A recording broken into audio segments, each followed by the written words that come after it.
Internet پر دیکھا ہے تو جو یہ جو غالی رافضی ٹائپ حضرات ہیں ان کی طرف سے ایک بڑا عجیب و غریب اعتراض آیا ہے. یہ کہتے ہیں جی کہ یہ جو اہل سنت نے حضرت عمر رضی اللہ تعالیٰ عنہ کا جو قاتل ہے نا جس نے ان کو شہید کیا اس کا نام ہی ایسا رکھا ہوا ہے کہ ابو لولو فیروز مجوسی. کہتے ہیں جی ایسا لگتا ہے کہ اس کا وہ جیسے اس کے نام کا پارٹ مجوسی ہے. تو یہ کہتے ہیں جی کہ ہمارا ان سے یہ عقلی اعتراض ہے کہ مجوسی بندے کا پہلے تو مدینہ میں کام کوئی نہیں, دوسرا وہ مسجد نبی میں پہلی صف میں کر کیا رہے, اور بعد میں دوسرا اعتراض انہوں نے یہ کیا کہ جو طریقے والے انہوں نے بے شمار پیش کی ہے کہ جو پاکستانی عالمی ہیں انہوں نے حوالے پیش کیے. انہوں نے کہا جی کہ یہ جو ہے نا یہ بعد میں اس کی جو ایک بیٹی بھی تھی 6 سالہ وہ بھی مسلمان تھی, تو وہ 6 سال کی بچی مسلمان کیسے تھی, پھر اس کو بھی قتل کر دیا, پھر رمضان باقی اسٹوری کو نہیں ہم مانتے, جتنی بات ہے ہم اس کو ڈیفینڈ کرتے ہیں. صحیح بخاری میں حضرت عمر کی شہادت کا جو واقعہ ہے 3700 نمبر حدیث تفصیلی ہے. اس میں جب حضرت عمر کو زخم لگا تو انہوں نے پہلا سوال یہ کیا کہ یہ میرے پہ حملہ کرنے والا مسلمان ہے یا کافر, تو بتایا گیا مجوسی غلام ہے, کافر ہے.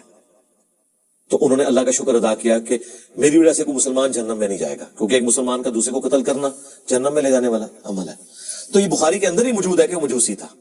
یہ اہل سنت نے خود سے نہیں گھڑا, یہ صحیح بخاری کے اندر موجود ہے. کیونکہ آپ بخاری سے قتل کا واقعہ بتا رہے ہیں تو بخاری میں یہ موجود ہے کہ مجوسی تھا. دوسرا آپ کا یہ سوال کہ مدینے میں غلام کیا کر رہے ہیں, تو اسی کے اوپر ہی تو حضرت عمر نے کہا تھا کہ میں نے منع کیا تھا کہ ان مجوسی غلاموں کو مدینے میں نہ لاؤ.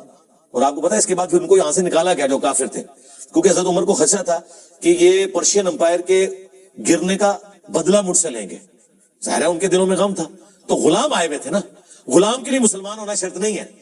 ہم کوئی غلام ہے, ہاں غلام کے لیے مسلمان ہونا شرط نہیں ہے.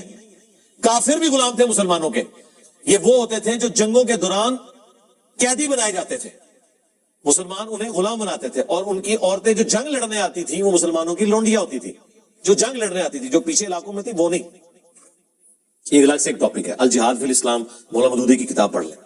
تو وہ غلام جب مسلمان لے کے آتے تھے تو ان کو زبردستی کلمہ نہیں پڑھاتے تھے, خود اخلاق سے متاثر ہو جائیں الگ بات ہے. وہ کافر ہی ہوتے تھے تو مدینے میں تھے, اس کے بعد پھر نکالے گئے اس واقعے کے بعد. اچھا اب آپ نے جو یہ بات کی کہ ہاں مسجد میں نماز پڑھتا, مجھے بتائیں کوئی سی سی ٹی وی کیمرہ ہے مسجد کے اندر؟ فجر کا وقت ہے, مسجد میں کوئی نہیں لگی ہوئی لائٹنگ بھی نہیں ہے. آج کے زمانے میں بھی آپ کسی گاؤں کی مسجد میں جہاں لائٹیں نہ ہو, آپ اس کو چھوڑ دیں کوئی جانور بھی مسجد میں لے جائے تو پتہ نہیں چلے گا جب تک کہ کسی کو نظر نہ آ جائے. اور مجھے بتائیں فجر کی نماز میں ہزاروں کا مجمع, سینکڑوں نہیں ہزاروں کے مجمع میں آج بھی آپ کس جگہ گھسانا چاہتے ہیں؟ میں کسی پادری کو کسی مسلمانوں کی مسجد میں بھیج دیتا ہوں تو آپ یہ کہیں گے پادری مسجد میں کیسے آ گیا, چھوڑ دیں. پچھلے دنوں یہ مجھے واسق بھائی نے بتایا ایک اسرائیل کا صحافی سعودیہ میں مکے سے ہو کے چلا گیا, باہر جا کے انہوں نے دسیا کتنے قادیانی ہیں جو اپنے نام بدل کے اس ماڈرن دور میں حج اور عمرہ کر کے آ گئے. تو آپ کہیں گے یہ کیسے ہو سکتا ہے کہ قادیانی وہاں پہنچ گیا, قادیانی تو غیر مسلم ہے اور غیر مسلم کا داخلہ وہاں پہ منع ہے. بھائی وہ دھوکے سے گیا ہے نا, اور اس ماڈرن دور میں اگر دھوکے سے مسجد میں کوئی جا سکتا ہے تو اس زمانے میں تو آپ جو مرضی کروا لیں مسجد کے اندر. یہ تو نہیں تھا کہ مسجد میں چیکنگ ہوتی تھی, پہلے بوتھی دیکھی جاتی, ہوں تو اندر جا. آج نہیں دیکھی جاتی. مجھے بتائیں آج کے اس دور میں کیا آپ کسی غیر مسلم کو, جس کا اولیاء سری روی شنکر کتنا خوبصورت ہے, جس نے وہ ذاکر نائک سے مناظرہ کیا ہے, جس نے مناظرہ نہیں دیکھا ہوا یقین کرے اس کو کسی مزار پہ آپ پگڑی پر آگے بٹھا دیں لوگ اس کے ہاتھ بھی چومیں گے, ہے تو ہے پتہ ہی نہیں چلے گا. ہاں وہ سندور لگا کے بیٹھے گا تو شاید لوگ پہچان لیں, اس کے بغیر تو نہیں پہچانیں گے. تو یہ اعتراض ہی بالکل کتنی غیر علمی باتیں ہیں کہ انہیں پتہ لگ گیا.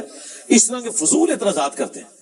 اور جی علی بھائی نے کہا جناب کہ جی وہ اس زمانے میں دروازے نہیں ہوتے تھے, تو دوسری طرف وہ حدیث سناتے ہیں کہ جی باغ کا دروازہ تھا دستک ہوئی. سرکار گھروں کے دروازے نہیں ہوتے تھے, اس لیے تو آیا ہے قرآن میں لکھا ہے یہ تو کہ جب کسی کے گھر جاؤ تو اجازت مانگ لو. اور ایسے گھر جن میں کوئی آباد نہیں وہاں تم بغیر اجازت کے بھی داخل ہو سکتے ہو, دوسرے گھروں میں اجازت لے کے داخل ہو.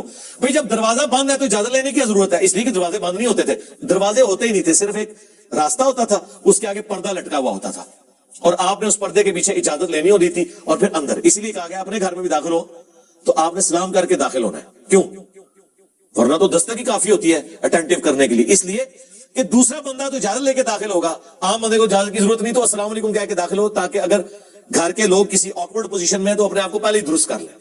تو واقعی اس زمانے میں دروازے نہیں ہوتے تھے, ٹھیک ہے. اسی لیے تو حضور علیہ السلام کے چرپائی کے نیچے وہ کتے کا بچہ چلا گیا تھا, مدینے کا کتا, سگے مدینہ, تو حضرت جبرائیل انٹر نہیں ہو رہے تھے, صحیح مسلم میں آتا ہے. جب نکالا تو حضرت جبرائیل علیہ السلام ہے, اوریجنل سگے مدینہ,